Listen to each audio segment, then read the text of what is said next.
Greetings. I had originally put aside an Outrider for another project that didn't go anywhere at the time.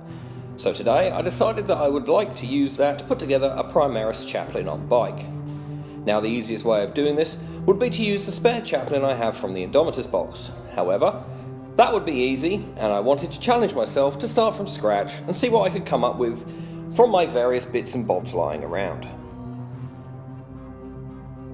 I would have to make his fancy mace or crozius, as it is one of the iconic things that the Chaplins have. To begin with, I'm going to use the arm from the Outrider that's holding his chainsword, a head from the Stormcast Eternals with a nice spiky crest on it, one of the maces from the same kit, I believe it was the Sequitors, and a skull from the Citadel Skulls kit. First up for this, I trimmed the crest off of the Sequitor helmet. Along with the skull, this will form the top of my fancy mace.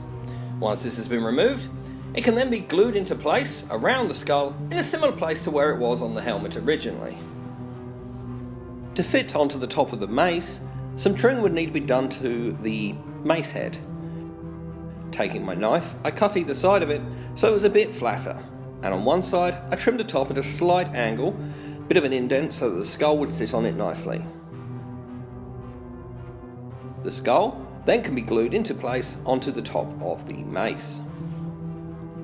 Now, taking a small reliquary which comes with some of the spare Marines kits, this one's I believe was from the Heavy Intercessors, I'm going to snip off the tiny little bit of the top that would normally use to hang onto a belt, and then attach this to the side of the mace just below the skull, as this will not only hide a bit of the join, but also give some bulk back to the weapon after it was trimmed thinner.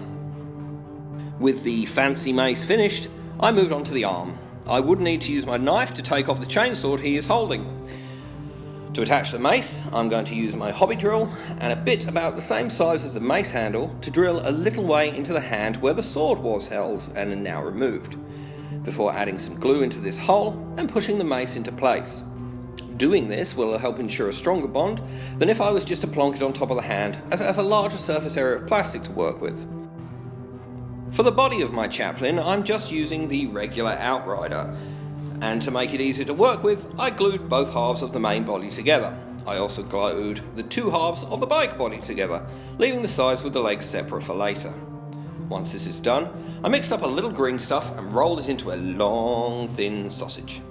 I'm going to use this on the chest plate just below the Aquila to form a sort of rib cage effect, similar to the model for the Chaplin on foot that comes with the Indomitus box. Once the green stuff has been rolled out, I trimmed off a short length to begin working with. Taking my sculpting tools, I could pop it into place over the body, carefully poking it to where it needed to go, following the shape of the chest plate, before cutting it off at either end where the back and front join together. With that first piece in place, I could then bring in another short length to form a second rib on either side, and then a final length to make a third.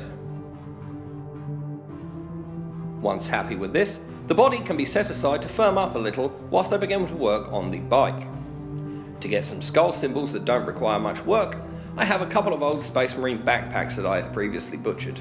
The skulls on the back of these will do nicely, so taking my hobby knife, I carefully remove them. Another option here would be to take skulls from the Citadel Skull kit and cut the back end off, as I'm going to demonstrate later on in the build. With these removed, I can now bring in some plastic glue and stick them onto the sides of the bike in a similar position either side.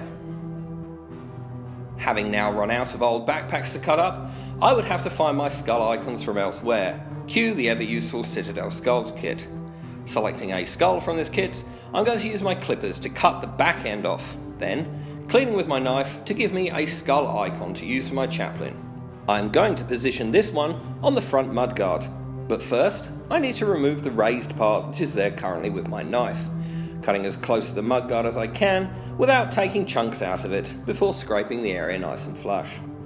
With this off, I can just add some glue and attach the skull icon to the front of the bike, although I was not satisfied with this and felt that it could do with something a little bit extra. For this, I'm again going to use the crest from a Stormcast helmet, trimming it off similar to last time before gluing it around the skull as a sort of decorative halo. The next adjustment I'm going to make is to the right knee pad. First up, I made another skull icon as before, with trimming the whole skull down. Then using my knife, I flattened out the knee pad on the right leg so that the skull had a nice flat area to stick to. Once this has been flattened out, I could then glue the skull icon in place. Now, only half of this part is going to be seen properly, so if you can only get one side looking good, make sure it's the side that faces outwards. For the left knee pad, I yet again have a Stormcast head, this time from the newer Dominion kit, and I'm going to once more take the crest from it.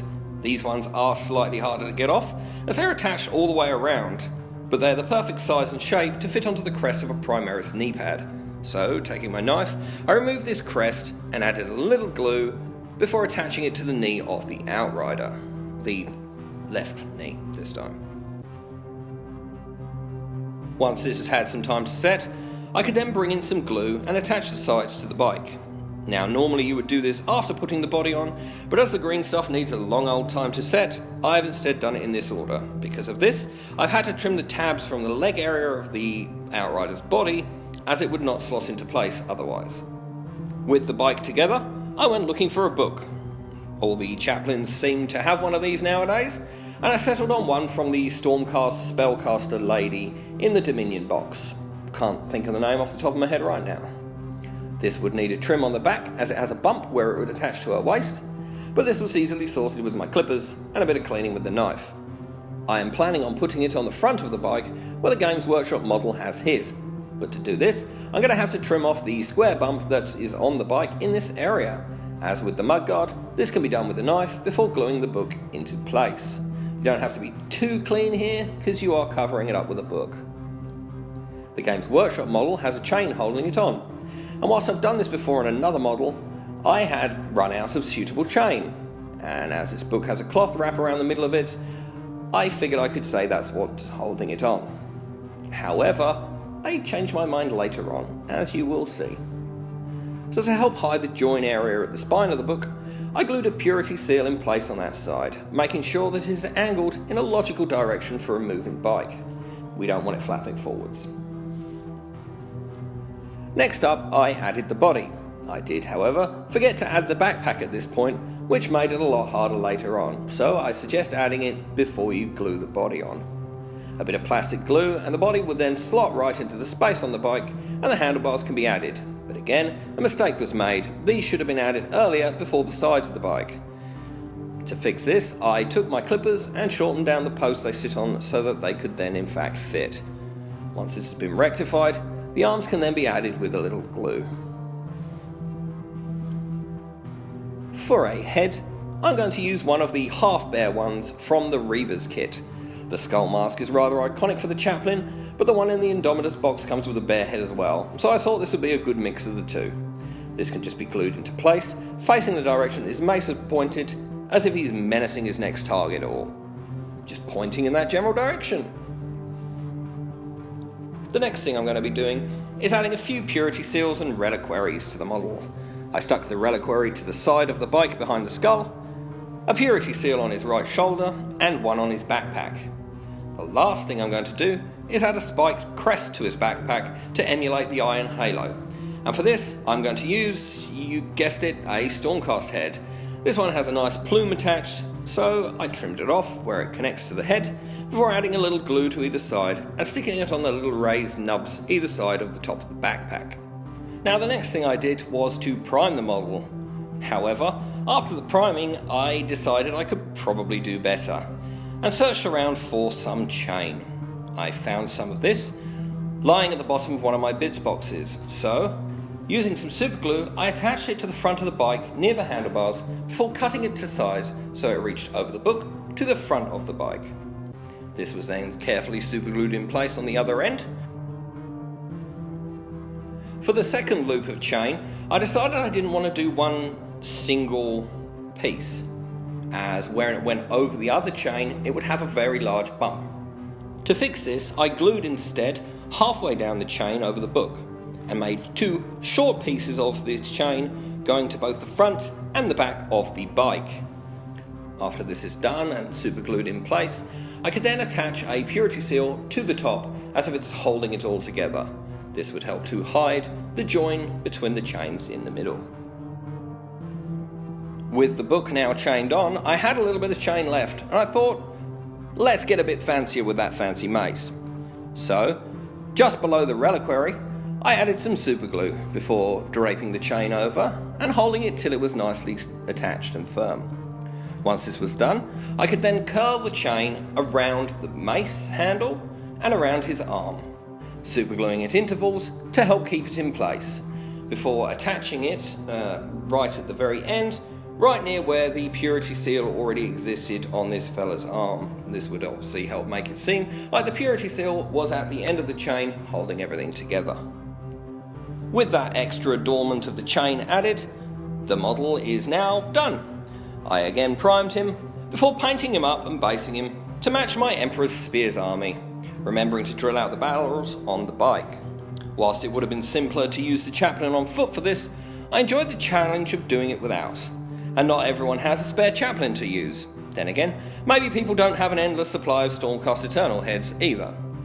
Anyways, I hope you enjoyed my take on a Primaris chaplain on bike. If you did, please consider subscribing to this channel, and I will see you in the next one. Stay safe, and have a good one all.